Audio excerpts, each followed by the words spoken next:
bah bonjour les gens. Attendez, je vais juste mettre un peu plus haut parce que sinon ma tête est coupée. C'est quand même pas officime. Voilà, comme ça c'est pas mal. Et donc, comme vous pouvez le voir, je tourne dans le salon. Voilà, vous connaissez à force. Mais la question est pourquoi je tourne? Évidemment, parce que si je commence la vidéo comme ça en mode bonjour les gens, bah, vous vous doutez qu'il y a forcément une raison. Eh bien, c'est parce que je vous retrouve pour un nouveau cap de Passion Night. Effectivement, depuis, enfin hier ou avant-hier, en fait, j'arrive pas trop à me rappeler. Mais nous avons atteint les 400 abonnés. Vous êtes précisément à l'heure actuelle 407. Donc ça va. J'arriverai jamais à faire une vidéo pile quand vous serez pile ce nombre, pile 400. Mais c'est pas grave, vous êtes 407, ça va, j'ai pas trop de retard. Donc du coup, la vidéo comme d'habitude, pour vous remercier pour les 400 abonnés, logique, parce qu'à chaque fois qu'on augmente des abonnés, faut vous remercier les gens, parce que comme je l'ai dit dans la précédente vidéo, c'est grâce à nous qui continuons de faire des vidéos, mais c'est aussi grâce à vous, notre public, qui regardez et qui continuez à regarder nos vidéos, à aimer nos vidéos, à... Enfin bref, voilà, vous êtes la communauté, vous êtes les gens, vous savez, donc voilà, nouvelle vidéo pour vous remercier pour les 400 abonnés. Mais comme vous le savez, je ne fais jamais rien dans les vidéos. La vidéo des 100 abonnés, j'avais fait, je vous avais montré le mot de Jess. Le mot, et je vous avais fait un message sur votre vie. Voilà, un message sur le fait qu'il fallait être heureux dans votre vie. Et bon, dans la deuxième vidéo, pour les 200, je n'ai pas fait grand chose d'extraordinaire. J'ai juste discuté avec Jess, et voilà, et c'est tout, j'ai pas fait grand chose d'extraordinaire, mais c'est la seule. Et le cap 3, je vous avais lu un chapitre des Royaumes de Feu. Ça se reproduira pas parce qu'au final, je me suis rendu compte que c'était un peu long et chiant. Après, vous avez peut-être aimé, je ne dis pas, ça se trouve, vous allez me dire, mais non, tu lis trop bien, c'était trop cool. Mais je pense pas. Honnêtement, je pense pas. Donc, alors j'ai quatre choses aujourd'hui. Donc on va commencer par le commencement. Une feuille blanche. Non, je rigole, vous voyez un peu par transparence, c'est pas une feuille blanche. En fait, il y a quelques jours, alors principalement parce que, en fait, je vais vous expliquer, resituer le contexte. En gros, enfin, non, pas il y a quelques jours. En gros, avec notre mère, comme on vous l'avait peut-être dit dans une vidéo, je ne me rappelle plus, eh bien, on a initié notre mère à Fairy Tail et on regardait Fairy Tail sur Netflix, parce que oui, on a Netflix. Sauf que, il y a quelques jours, c'est-à-dire précisément le 24 octobre, ils ont décidé d'enlever Fairy Tail de Netflix. C'était arrivé une fois déjà et ils l'avaient remis un mois après, donc on espère que ça refera pareil, mais pour l'instant Fairy Tail n'est plus disponible sur Netflix, et étant donné qu'on ne connaît pas spécialement d'autres sites de streaming ou quoi que ce soit pour regarder ailleurs, c'est un peu compliqué pour continuer à regarder Fairy Tail, sachant qu'on a regardé sur YouTube et c'est compliqué. Il y a deux chaînes YouTube de Fairy Tail, mais il y en a une qui a que jusqu'à la clé du ciel étoilé et en plus c'est bordélique. Et il y en a une autre qui a jusqu'à Arbalès, mais pas avant. Et comme on n'est pas à Arbalès, on est à Tartaros, du coup voilà, c'est un peu compliqué. Donc on va attendre qu'ils remettent sur Netflix, ou si jamais, tant pis, trouver un autre moyen pour y regarder. Mais en attendant, on a commencé une nouvelle série, principalement parce que notre mère voulait voir cette série, du coup on avait dit que c'est ce qu'on regarderait ensuite. Mais je vous avouerai que vu qu'elle a bien marché, qu'elle est devenue populaire assez rapidement, j'avais déjà aperçu des trucs sur YouTube ou quoi, voilà, et j'avoue que ça m'intriguait, voilà, j'avais bien envie d'aller y regarder, franchement, ça m'attirait bien. Et donc, nous avons commencé à regarder mercredi. Et oui, donc mercredi, pour ceux qui ne savent pas, mercredi Adams, hein, parce que si je dis mercredi comme ça, vous comprenez peut-être pas. Mais voilà, et du coup, j'ai beaucoup entendu parler de cette série. Enfin, entendu parler, c'est vite dit, mais en tout cas sur YouTube ou des trucs comme ça, je voyais beaucoup de trucs en rapport avec mercredi. Et je sais pas, l'ambiance, le truc en général, ça m'intriguait bien, ça m'attirait bien, j'avais bien envie de voir cette série. Donc au final, on est à l'épisode 3 je crois, 3 4 je sais plus. Et du coup, franchement, c'est grave cool. Franchement, moi, j'aime bien, je kiffe l'ambiance du truc. Franchement, c'est... Je savais pas si j'aimerais vraiment, parce que tu vois, on sait jamais, peut-être j'aurais pu ne pas aimer. C'est humain de pas aimer des choses, c'est les goûts et les couleurs. Mais finalement, j'aime trop pour l'instant, c'est trop cool. Donc voilà, mercredi, elle est incroyable. Pour l'instant, mes persos préférés, c'est mercredi, Enid et la chose. Je suis désolée, cette main, elle est géniale. Surtout quand elle fait des fucks, je suis désolée. Je sais que dit comme ça, vous allez vous dire, ouais, mais je suis désolée. Quand d'un seul coup, quand Tyler il lui dit ouais, c'est une sorte d'animal de compagnie, et que tu te dis qu'elle va mal le prendre, mais tu sais pas ce qu'elle va faire, parce que c'est juste une main, techniquement, qu'est-ce qu'elle peut faire d'extraordinaire pour montrer qu'elle est pas contente? Et ben, fuck. Voilà. Voilà, ou la deuxième fois quand pendant la course elle a jeté des cailloux pour attirer le regard des jokers, et bah elle leur a fait un fuck. Non mais je suis désolée, ça fait deux fois. Mais moi, je trouve que juste, de manière générale, la chose est incroyable. Voilà, j'ai rien de plus à dire. Bon bref, c'est pas... Oui, j'ai parlé de mercredi, mais de base, c'était pas... Voilà, c'est pas ça que je voulais vous montrer. Donc en gros, j'ai fait un dessin avec mercredi, en rapport avec mercredi, vous vous en doutez. Et j'ai fait un hommage à Nero. Voilà. Attendez, vous voyez là? Vous voyez. Donc voilà, en gros, Nero, c'est le scorpion de mercredi qu'elle avait quand elle était petite. Et bah, il y a des... quand elle avait 6 ans. Et en gros, il y a des abrutis qui l'ont mis sur le côté et qui l'ont forcé à regarder son scorpion se faire écraser. Oui, c'est joyeux, je sais. Et du coup, bah, elle a fait une tombe à son hommage avec un scorpion et elle a même mis une fleur dans sa pince. C'est trop mignon. Bon, alors je vous reprends. En fait, c'est parce que ma mère est rentrée. Mais étant donné qu'elle a dû... Enfin, rentrée du travail. Mais étant donné qu'elle a dû repartir pour faire quelques petites courses, eh bien, je vous reprends quand même. Hein, voilà, sinon j'aurais juste repris la vidéo dans la chambre. C'est pas grave. Oui, donc j'en étais à Nero, je sais plus ce que j'avais fini de dire, donc bref, de toute façon vous avez vu le dessin, donc on va passer à la suite. Mais oui, du coup je voulais faire un hommage à Nero parce que je suis désolée, c'était trop triste. Je suis pas plus attachée que ça au scorpion, mais c'était trop triste, je suis désolée. Ensuite, on va dans un registre totalement différent. Pokémon! Et ouais, je sais. Donc en fait c'est un... Comment ça s'appelle? Le grand guide Pokémon, donc voilà c'est un guide, c'est le mot que je cherchais. Et en fait, mon père me l'avait acheté il y a quelques temps. Genre au tout début que je revenais chez moi après mon opération. Didi, ça va? Il vient de passer en faisant roro, donc c'est qu'il est excité. Il est en train de passer en courant. Bon.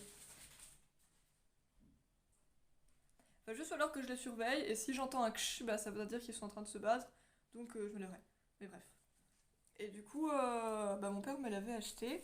Et en gros, c'est un grand guide où il y a plein, bon, j'allais dire toutes, non, pas toutes les espèces, mais beaucoup d'espèces de Pokémon, des infos sur eux, des infos sur les jeux. Et je trouve ça super cool. Attendez, je vous avais montré tout dos. Il y a juste un Pikachu comme ça avec des étoiles, c'est beau.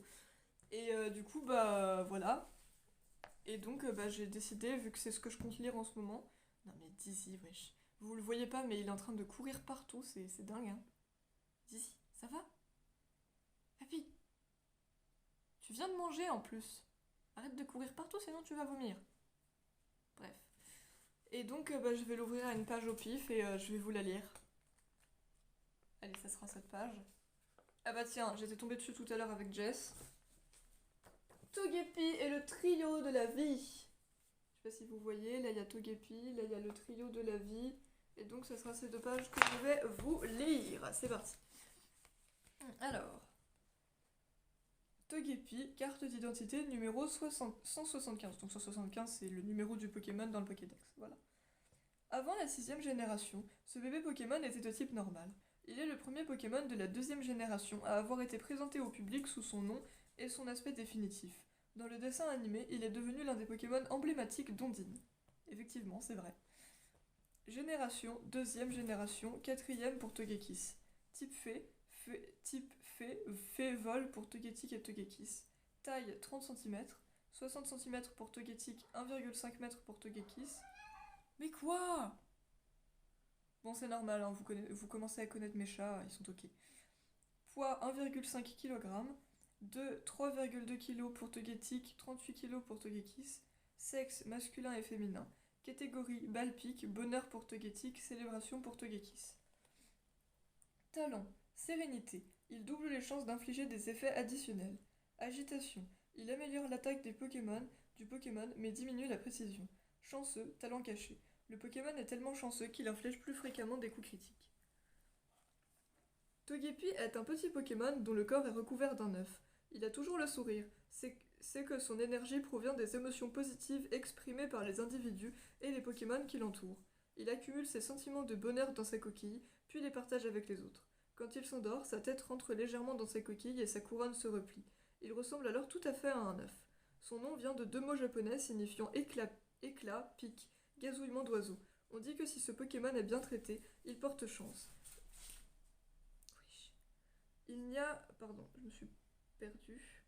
Il n'y a aucune différence entre les mâles et les femelles. En évoluant, s'il gagne un niveau en étant suffisamment heureux, Togepi devient Togetic. Son corps et ses pattes s'allongent et des ailes lui poussent dans le dos. Cela dit, quand il vole, il ne bat pas des ailes. Il est lui aussi réputé pour porter chance, et il partage volontiers son bonheur avec les personnes dotées d'un cœur pur. S'il n'est pas entouré de personnes sympathiques, cependant, cela le démoralise. Ils sont plutôt rares.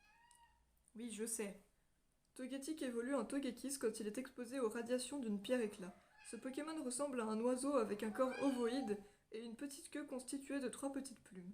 Il est extrêmement rare car il n'apparaît qu'aux personnes respectueuses et pacifiques dans les endroits complètement paisibles. Ces Pokémon peuvent être trouvés dans les jeux Pokémon Go et Pokémon Masters X, Pokémon Soleil et Lune, Pokémon Soleil et Lune, Pokémon Ultra Soleil et Ultra Lune, Pokémon Épée et Bouclier, Pokémon Diamant étincelant et Perle scintillante, Légende Pokémon Arceus, ainsi que dans des jeux plus anciens. Faiblesse, acier, poison. Le savais-tu? Togepi est associé à la gentillesse et à la bonne humeur. Cependant, comme tous les Pokémon, quelles que soient les spécificités de l'espèce, chacun a son caractère. Ainsi, dans l'épisode 608, saison 12, Diamant et Perle, combat galactique, Sacha et ses amis rencontrent le Pokémon Rayquaza. Eh oh! Ça va, oui? Bon, attendez, je vais les arrêter. Bon, je crois que c'est bon et qu'ils se sont calmés, et puis si ça reprend, j'irai les calmer. Mais oh! C'est chiant. Voilà, Dizzy, pose-toi. Si Shuki continue à faire la folle, tant pis pour elle, et puis voilà. Sacha et ses amis rencontrent le Pokémon Rayquaza, mais aussi un Togepi sauvage qui n'est pas gentil du tout. Évolution, Togepi évolue en Togetic, numéro 76, qui évolue lui-même en Togekiss, numéro 468. Togetic et Togekiss, qui sont en bas de la page. Ensuite, nous passons donc au trio de la vie. Le trio légendaire de la région de Kalos est parfois appelé le trio XYZ. En effet, il rassemble les Pokémon Xerneas, Yveltal et Zygarde. Ils ont tous trois une forme rappelant leurs lettres, et ont pour mission de gérer l'énergie vitale des êtres vivants, ayant un impact sur les écosystèmes de la biosphère. On peut considérer que Zygarde est le maître du trio, car sous sa forme parfaite, il a une puissance supérieure à celle des autres, mais aussi parce qu'il est chargé d'assurer l'équilibre. Xerneas, carte d'identité numéro 716, génération 6ème, type fée, taille 3 mètres, poids 215 kg, sexe inconnu, catégorie existence, évolution, ce Pokémon n'évolue pas. Talent, aura féerique. Il augmente de 30% la puissance des attaques de type fée de tous les Pokémon présents sur le terrain. Faiblesse, acier, poison. Xerneas est le Pokémon existence, qui incarne la vie et offre son énergie vitale. On dit qu'il a vécu 1000 ans sous la forme d'un arbre. Il possède 2 formes, le mode paisible et le mode déchaîné, sa forme de combat. Il a sauvé Lentis il y a 2000 ans. Qui est Lentis, je ne vous le dirai pas. J'ai vu XYZ, mais je sais plus qui c'est là tout de suite. Yveltal, carte d'identité numéro 717, génération 6ème, type ténèbres vol, taille 5,8 m, poids 203 kg, sexe inconnu, catégorie annihilation, évolution, ce Pokémon n'évolue pas. Talent, aura ténébreuse, il augmente la puissance des attaques de type ténèbres de tous les Pokémon présents sur le terrain. Faiblesse, fée, électrique, glace, roche. Yveltal est le Pokémon Annihilation, qui incarne la mort. Quand il sent que la fin de sa vie est proche, il aspire la force vitale des êtres vivants qui l'entourent, les transformant en pierre, avant d'entrer en état d'hibernation dans son cocon. Zygarde, carte d'identité numéro 718, génération 6ème, type dragon sol, taille 5 mètres, poids 305 kg, sexe inconnu, catégorie équilibre, évolution, ce Pokémon n'évolue pas. Talent, aura inversé. L'effet des talents aura féerique et aura ténébreuse est inversé. Faiblesse, fée, glace, dragon. Zygarde est le Pokémon équilibre, qui protège les écosystèmes du monde des Pokémon et assure l'équilibre. Il est constitué d'éléments indépendants nommés cellules et cœurs. Zygarde a 3 formes, la forme 10%, la forme 50% et la forme 100% dite parfaite. Il atteint alors une puissance incommensurable. Comment peuvent être trouvés dans les jeux Pokémon X et Y, Pokémon Ruby, Omega et Saphir Alpha, Pokémon Soleil et Lune, Pokémon Ultra Soleil et Ultra Lune, ces Pokémon peuvent être trouvés. Pokémon Masters X, Pokémon Épée et Bouclier et New Pokémon Snap. Le savais-tu? Ces Pokémon sont inspirés de 3 créatures de la mythologie nordique. Le cerf Ektirnir, l'aigle Rasvelg et le dragon Nidhogg, qui vivent dans l'arbre monde Yggdrasil. De plus, les 3 formes de Zygarde correspondent aux enfants du dieu Loki. Le loup Fenrir, forme 10%, le serpent Jormungand, forme 50%, et la déesse Elle, forme 100%. On peut aussi faire un parallèle avec les 3 divinités hindoues, Brahma, la divinité de la création, Shiva, la divinité de la destruction, et Vishnu, la divinité du maintien. Eh bien, je ne savais pas, nous avons appris des choses, c'était le but! Parce que moi, je n'y avais jamais lu encore, comme je vous le disais. Donc voilà, c'était tout pour la partie Pokémon. Cette vidéo va être plus longue que ce que je croyais. Mais j'ai déblatéré sur mercredi et sur Pokémon aussi, donc voilà. Et c'est pas fini.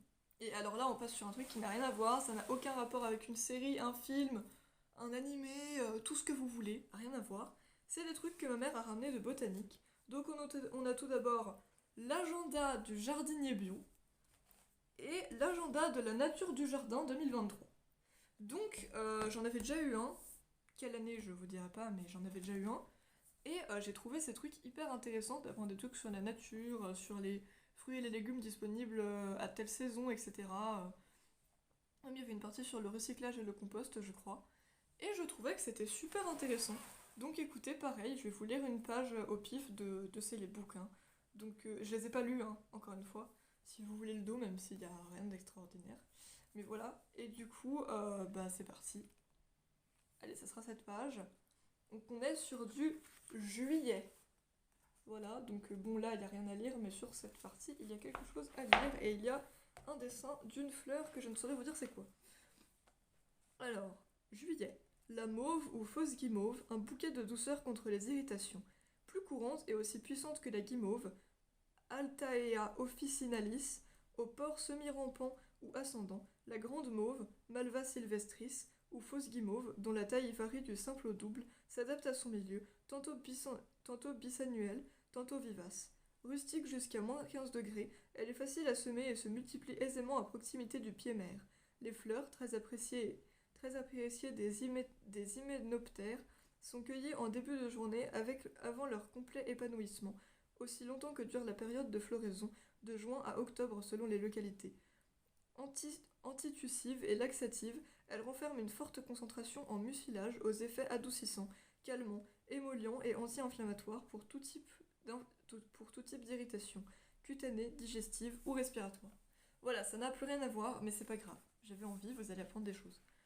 Le radis noir, détoxifiant hépatique par excellence. Détoxifiant hépatique par excellence.